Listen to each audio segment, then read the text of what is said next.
As we all know, the Deep South is a place of hate. But why is South Florida not racist? What makes South Florida different from North Florida and the rest of the South? To understand the answer to today's question, we have to go back to a time when South Florida was an inaccessible swamp, undesirable land, one of the most inhospitable places, and one of the last real frontiers of America.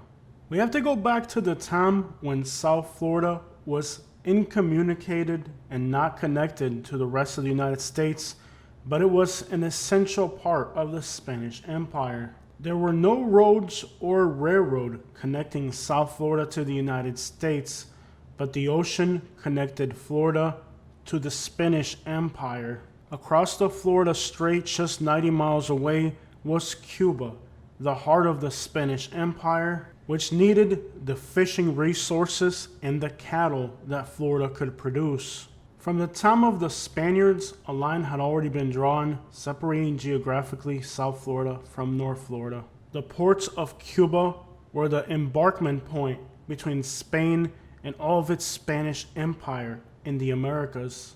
Cattle were roaming freely in South Florida, and abundant natural resources like mullet, rum, and other non-perishable resources were needed in the barren and inhospitable land that was South Florida. Thus, a natural relationship between the Florida Crackers, the Florida Cowboys, was established with the Spanish Empire, where Spanish gold was traded for cattle, and mullet coming from the waters of Florida, as long as the fish roe, was traded for non-perishable goods produced in Cuba.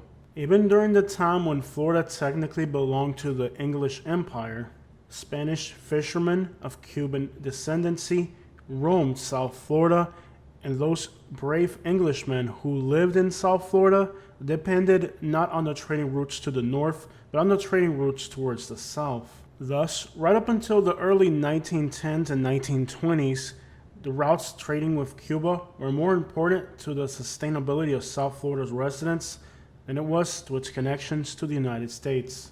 Escaped African slaves had also made home in South Florida, and they crossed with Native Americans like the Creeks, creating the Seminoles. The word Seminole is a Spanish word for runaway or somebody who's wild. The Spaniards mixed with the Indians and with the Africans, a practice that infuriated the English to the north and made anywhere that the Spanish Empire was found a safe place for natives as well as Africans. The English Empire struggled to find anyone willing to move to South Florida, and those that did depended heavily on trade with the Spanish Empire, where race was not a barrier like it was in the English states to the north. Despite the Seminole Wars, with the English efforts to eradicate the Seminoles and other Native Americans from the state of Florida, early trading posts like the Smallwood store in Everglades City depended vastly on trading with the natives, and the sentiments of the English Empire to the north landed far from the reality of subsistence in what was at the time one of the most remote and frontier outposts. And thus, even during the English rule of Florida, South Florida remained nothing more than a trade partner, heavily reliant on trade with Cuban fishermen. The English flag, for no practical purposes, prevented the Spaniards from roaming South Florida, trading, relying on the resources of Florida. And the harsh conditions in Florida meant that also those living in South Florida needed the produce and products and trade with the Spanish Empire. We can see that Native Americans, escaped slaves, English, Spaniards were all living, working together, and depending on each other. Most of the early settlements in Southwest Florida were built on top of the shell mounds built by the native Calusa Indians, as anywhere else was most likely to flood during a hurricane, and thus all early European settlements in South Florida were built right on top of the ruins of Calusa shell mounds. The Civil War brought large troops to Fort Myers, which was a Union post. However, despite the fact there was a large Union presence, most of inland South Florida was helping the Confederacy by smuggling goods from Cuba. Smuggling goods from South Florida and Cuba was essential for the survival of the people in the South during the Civil War. With all the routes northward being blocked by the Union Army and blockades around South Florida, the only real way to get anything into the South was directly through South Florida with the help of smugglers. And thus, during the Civil War, Florida was home to both Union and Confederates. At the time, no distinction was made between Cubans and Puerto Ricans, thus the numbers are grouped together. At that time, 2,000 Cuban or Puerto Ricans joined the Confederacy, and 1,000 Cubans or Puerto Ricans were joining the Union. Which thus could explain why later on during the Spanish-American War, we saw the South strongly support efforts to rid Cuba and Puerto Rico of the Spanish Empire. A cemetery in Wetumpka, Alabama shows that many of the veterans here of the Spanish-American War went as far as to fight for the Spanish, Cubans, and Puerto Ricans in the Caribbean. And thus, even the Confederate flag has the cross of St. Andrews, which was at the time the Spanish flag of Florida. So what went wrong? At what time did the sentiment change? The arrival of roads, railroad, and tourism to South Florida forever changed the racial dynamic of its people. African Americans at one time lived on island cottages like the ones we're seeing here, were then forced to move with the arrival of bridges and roads further inland to more affordable areas. At the time, the growing popularity of tarpon fishing meant that many African American fishing guides were living along the coast of South Florida in places like Boca Grande, Captiva, and Sanibel. But with the growth of tourism and the arrival of roads, the so-called beachfronters who wanted to have homes along the coast made it unaffordable for them to stay on the islands, and thus they moved further inland while still being able to commute to the islands for work. There was never any tensions between the white Cuban fishermen, the white English fishermen, and their African American island people until the arrival of tourists from up north who changed everything drastically. Thus, it was the tourists, the roads, and the railroad who forever changed what was at once the peaceful coexistence of all races in South Florida.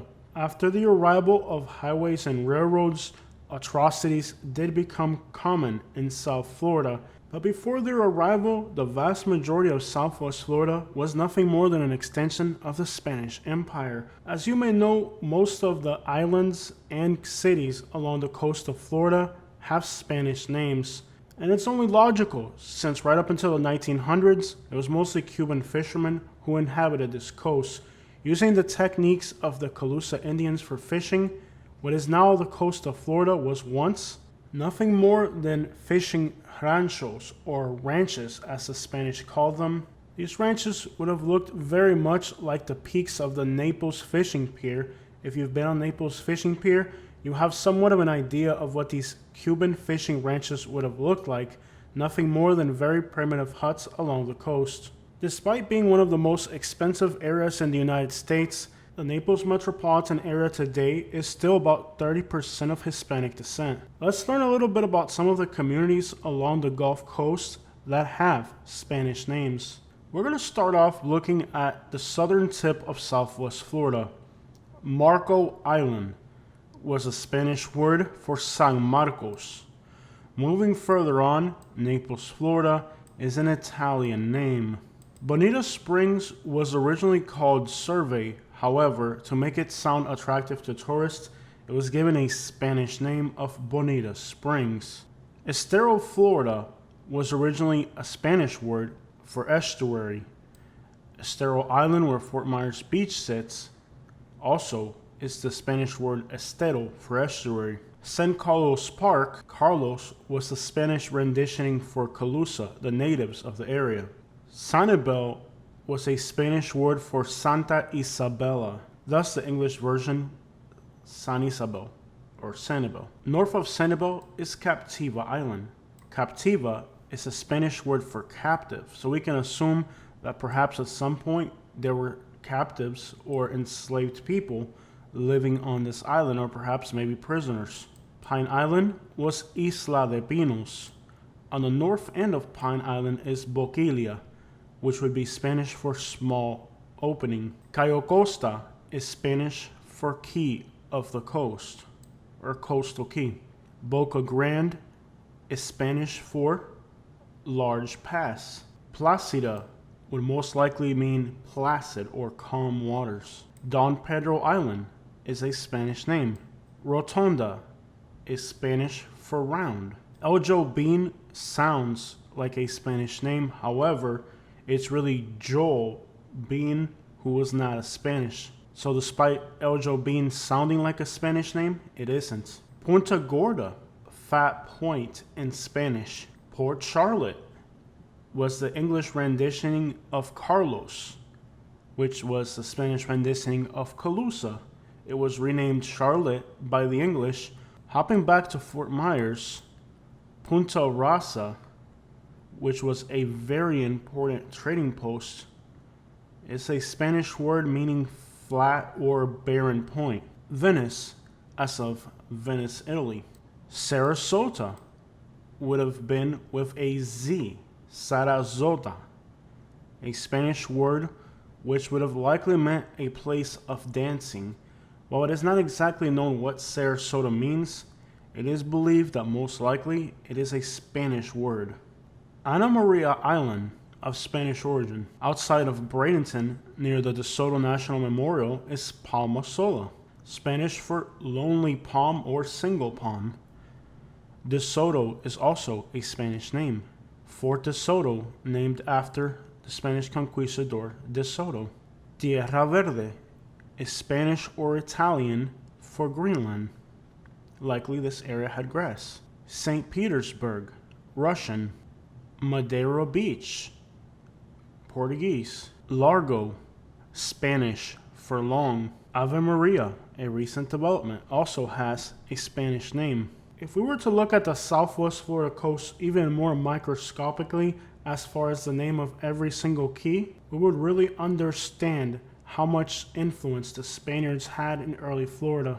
We can see here the name of all these islands have a Spanish origin. For example, Mondongo is a Cuban Spaniard slang that means the guts of the fish. So clearly there was some fish preparation going on in these small islands. Thus, it was really the growth of sport fishing and tarpon that changed drastically the face of Southwest Florida, with a change from trade to tourism.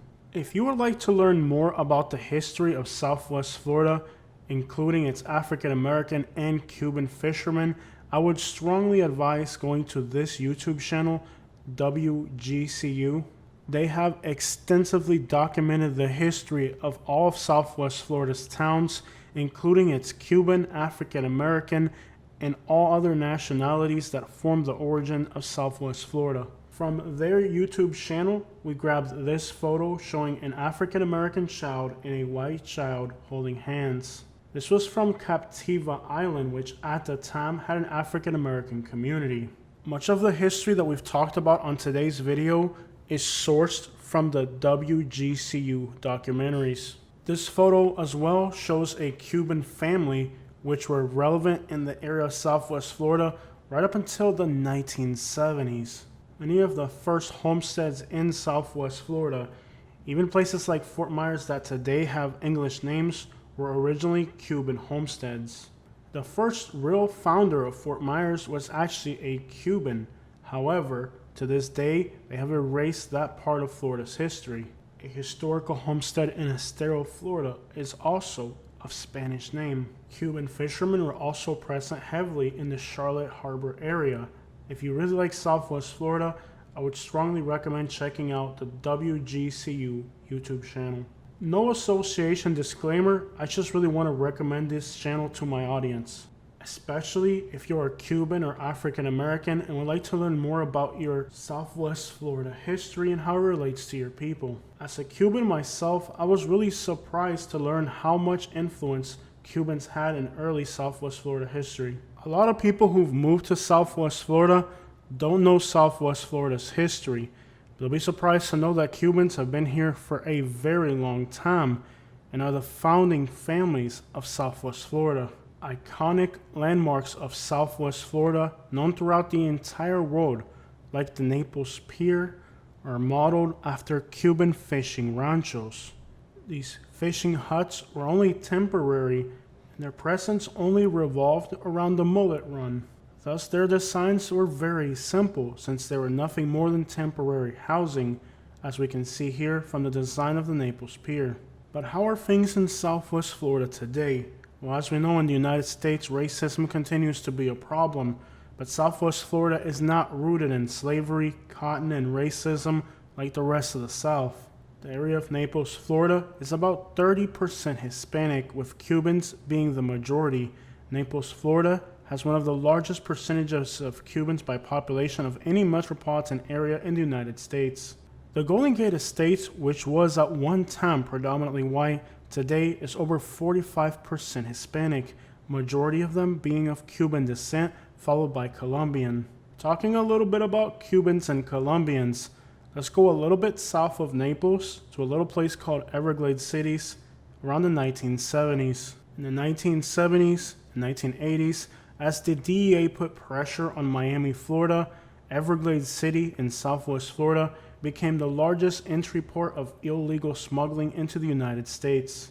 Cubans, Colombians, and the so-called cocaine cowboys were bringing in a large percentage of everything that was being smuggled into the United States, with places like Everglades City, Wiggins Pass, and Port Royal and Naples being at the forefront. When the federal government installed new regulations affecting commercial fishery, which was the only source of income for this part of Southwest Florida, Everglades City resorted to looking southward for trading partners, resorting into one of the largest smuggling operations in U.S. history, resorting in Cubans and Colombians, providing a huge amount of income for a town that was abandoned by the U.S. federal government. Today, that area of smuggling is over. Today, this town depends heavily on tourism, airboat rides, and fishing charters. In the 1970s, truckloads of Colombian imports were quite literally stuffed into the back of trucks.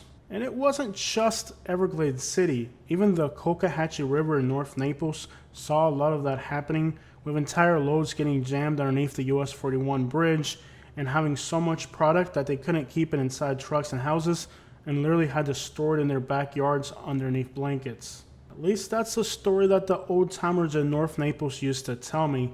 They said at one point they had so much sitting in their front yard that you could see the bales from US 41. Today, most of the Cubans in Southwest Florida are involved in construction, real estate, and driving dump trucks. There's also a large Haitian community in Naples, Florida, which is involved in medical field as well as hospitality, as well as some of the best chefs for most of the resorts and expensive restaurants are going to be of Haitian descent in the Naples area. Sarasota, Florida today is also diverse, with a large Amish and Mennonite community. These communities stick close together, especially during the winter time. The Amish community in Sarasota grows. I would definitely recommend a visit to the Der Dutchman, an authentic Amish restaurant located in Sarasota. The southern side of Sarasota County is also home to a large Ukrainian and Russian community. There's even an Uzbekistani restaurant. Sarasota also has a significant Hispanic community. You can find amazing Mexican and Cuban restaurants in Sarasota. Not even to mention the diversity in Southeast Florida. Miami and Fort Lauderdale is known more as the capital of Latin America than a city in the United States, with a large variety of Hispanic cultures as well as Caribbean nations.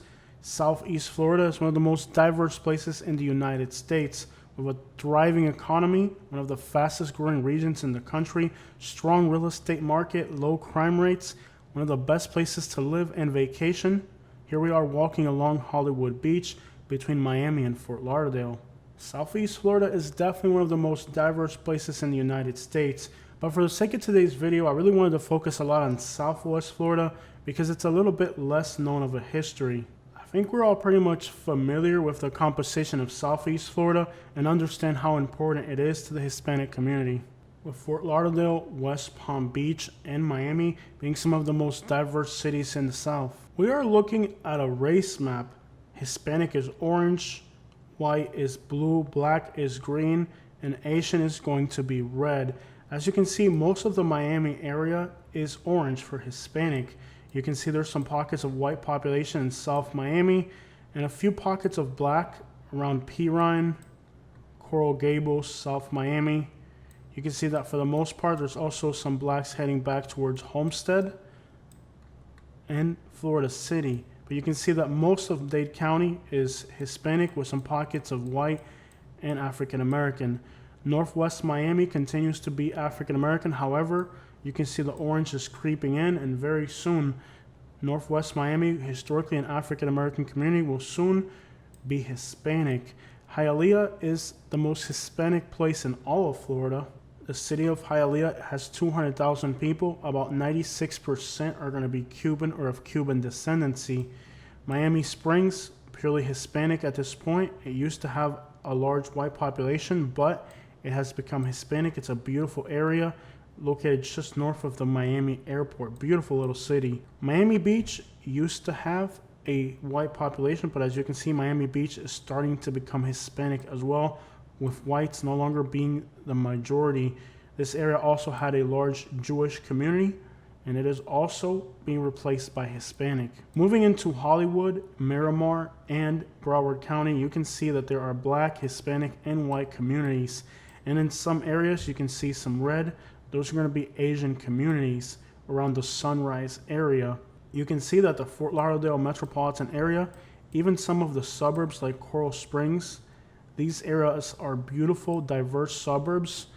You can see there's Hispanic, white, and black communities all mixed together, and this is a beautiful area. In fact, Coral Springs is one of the best, safest cities in Florida. Boca Raton is predominantly a white area and somewhat segregated. You can see here how the black community is all in one place, making Boca Raton the predominantly white area of Palm Beach County.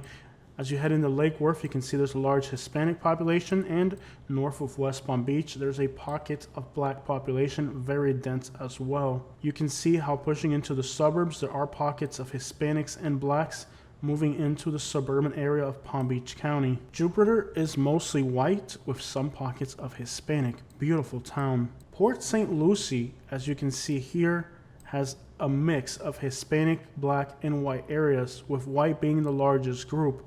It is noteworthy that Port St. Lucie is a beautiful suburban area, and that the black population in Port St. Lucie actually has higher incomes than the white population. What's up, everybody? Welcome to Port St. Lucie. Okay.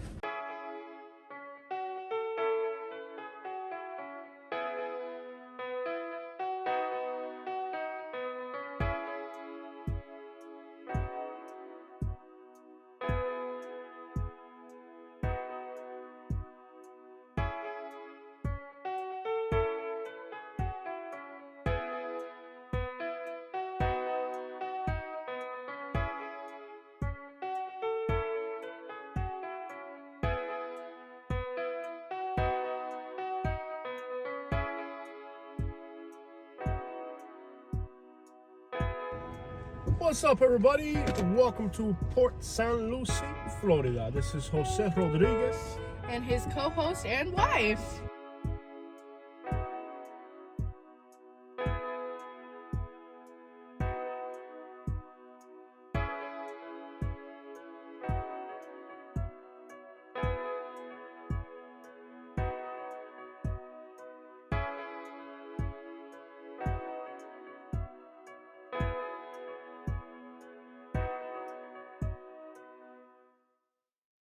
So these black communities that you see here are not bad places to live.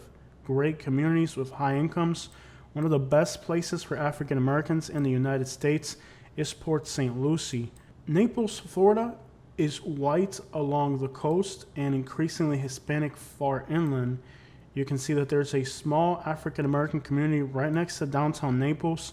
However, this community will most likely disappear in the future, as it is extraordinarily expensive real estate, with houses here being worth into the millions, even if they're decrepit. You can see that Golden Gate City in Naples is mostly Hispanic, high population density. However, the Golden Gate Estates, a beautiful fast-growing area, is increasingly becoming Hispanic, as well as most of the Golden Gate Estates pushing into Immokalee. You see a large Hispanic population in all of inland Collier County. However, the most expensive real estate in Naples along the coast is predominantly white.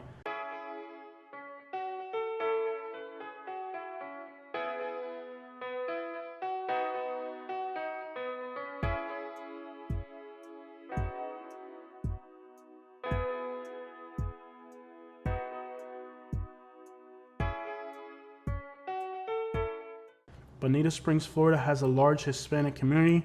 It used to be Mexican, today is predominantly Guatemalan. Harlem Heights used to be African American. However, today Harlem Heights is mostly a Hispanic community. Today there are no Hispanic or African American communities anywhere along coastal Lee County. Coastal Lee County is mostly wealthy white population. As you enter the city of Fort Myers, you will see large pockets of Hispanic and Black communities.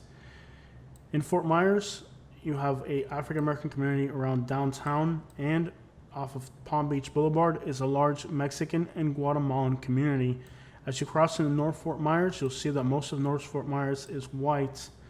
North Fort Myers is a very poor area. Cape Coral used to be predominantly white, but you're starting to see pockets of Hispanic pop up throughout Cape Coral. Cape Coral is just like Port St. Lucie. It's a great place to live.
And the Hispanic and African American communities here are growing. Beautiful city, definitely a good mix of population.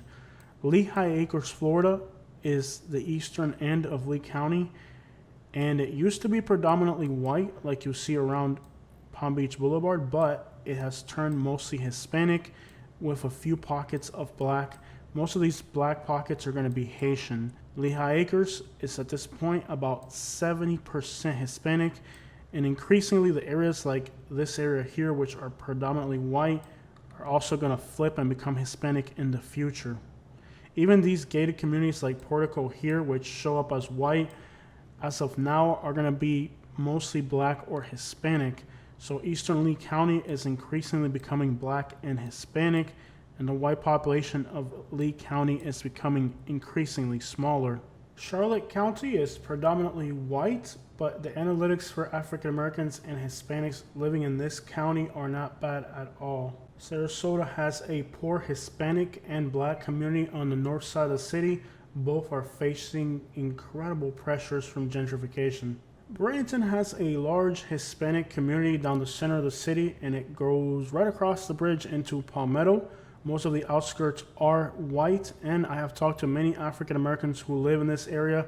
Despite the fact there's a large African American and Hispanic community all through the suburban area of Bradenton, some of the African Americans living here have told me that they have dealt with some disrespect. So as you move a little bit further north, Bradenton's like the northern end of Southwest Florida.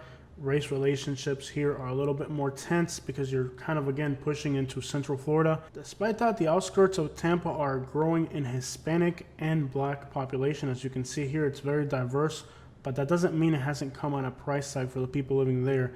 Even St. Petersburg, you can see, is clearly segregated, with the southern end of the city being Black and the northern end of the city being white.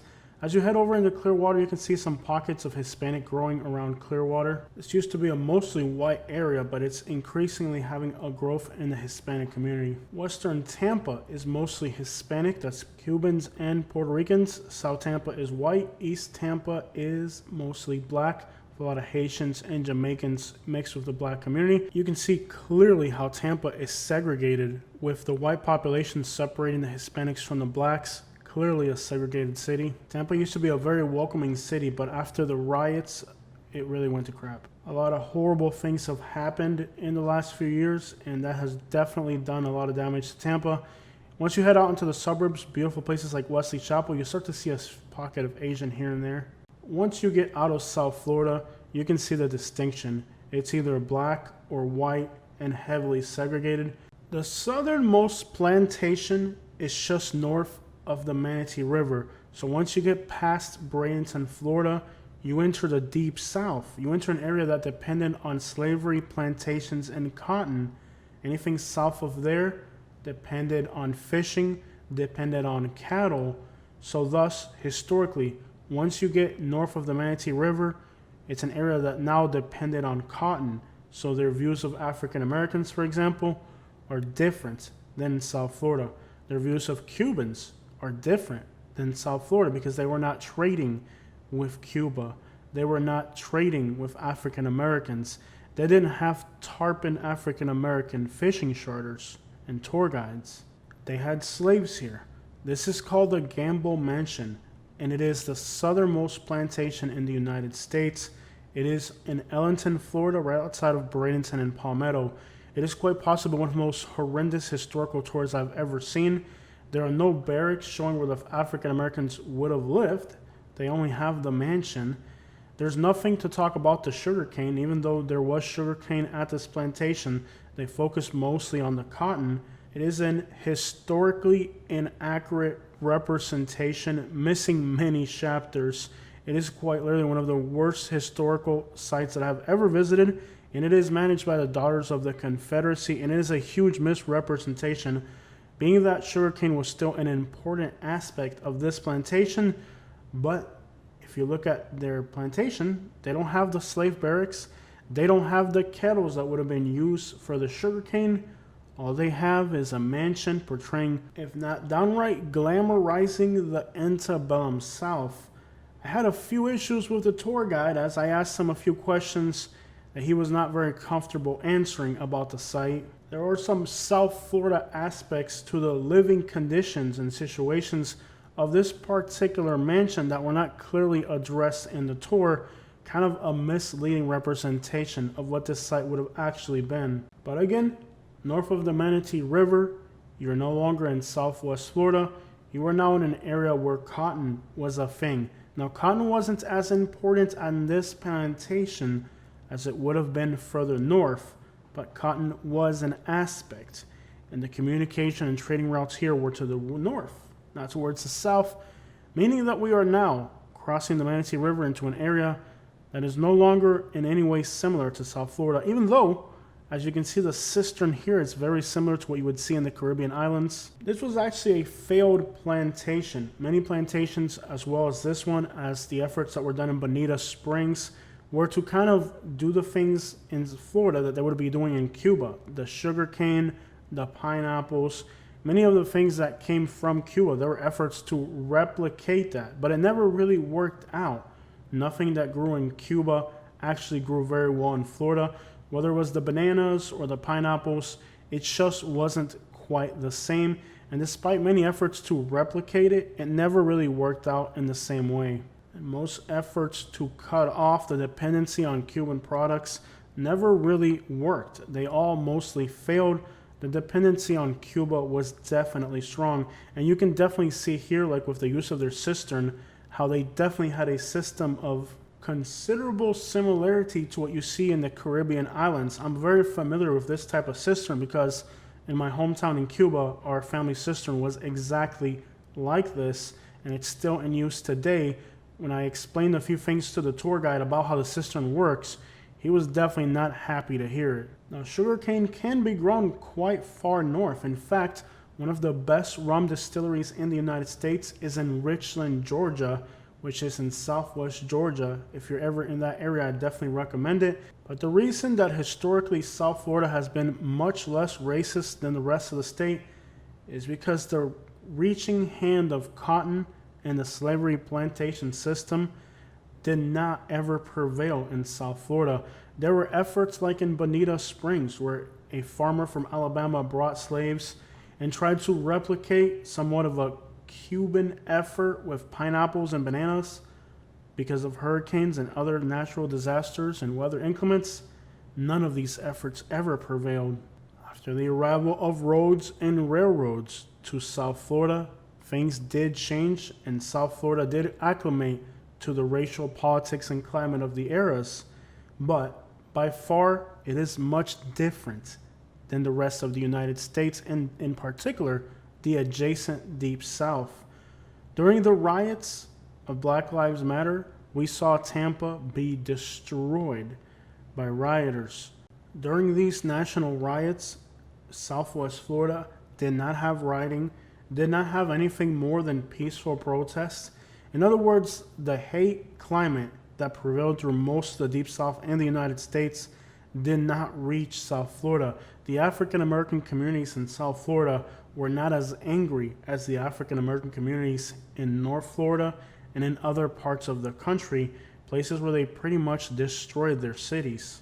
Now, the racial climate everywhere today is impossible to escape, and Southwest Florida has had its fair share of newsworthy articles that show the ugliest side of people. But in general, and historically speaking, Southwest Florida is in a lot of ways very different than the Deep South, and a lot of it stems just from its history and the fact that the plantation system of cotton could not find its way into South Florida because it was too harsh and inhospitable. In fact, South Florida became a place of refuge for the African American slaves who escaped the plantation system closer to the Spanish Empire, which did not care about the segregationist laws of England. But sadly, by the 1960s, all that changed, and the same things that happened in the Deep South in the 1960s did happen in South Florida in the 1960s, but for a most part, South Florida was historically spared from the worst things that happened during these horrible periods previous to the Civil Rights Movement. South Florida was not a place of cotton and slavery.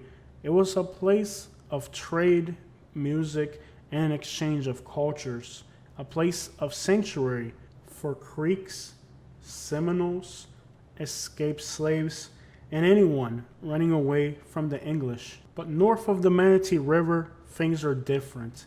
In the aftermath of the 2020 riots, we saw stores burnt down, entire businesses trashed, looted, gas stations destroyed. We saw the aftermath of hate and anger in the city of Tampa, Florida.